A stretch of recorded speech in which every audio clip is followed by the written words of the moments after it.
দশম স্থান, শিশুর দেহ থেকে পোশাক তুলে নেওয়া হলো। কালভারিতে পৌঁছিয়ে সৈন্যরা যিশুকে সিরকা পান করতে দিল, কিন্তু যিশু তা পান করলেন না। তার সারা শরীর ক্ষতবিক্ষত, গায়ের পোশাকটাও রক্তের সঙ্গে দেহে লেপটে গিয়েছিল, আর নিষ্ঠুর সৈন্যরা তা জোর করে তার শরীর থেকে টেনে খুলে দিল। ওহ, সেই সময় কি অসহ্য যন্ত্রণাই না যিশু সহ্য করলেন। সৈন্যদের নিষ্ঠুর প্রহারে যিশুর দেহের পোশাকটি আবার রক্তে রক্তাক্ত হয়ে গেল।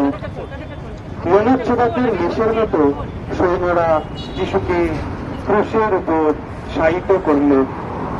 যিশু সাদরে প্রার্থনা করে বললেন, হে পিতা, এদের তুমি ক্ষমা করো, এরা কি করছে তা এরা জানে না।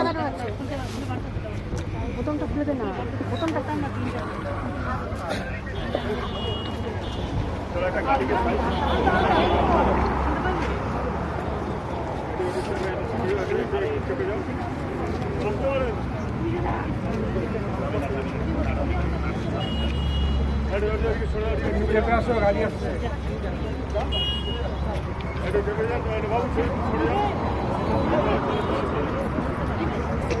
ভিডিওটা করতে পারলাম না লাইভ।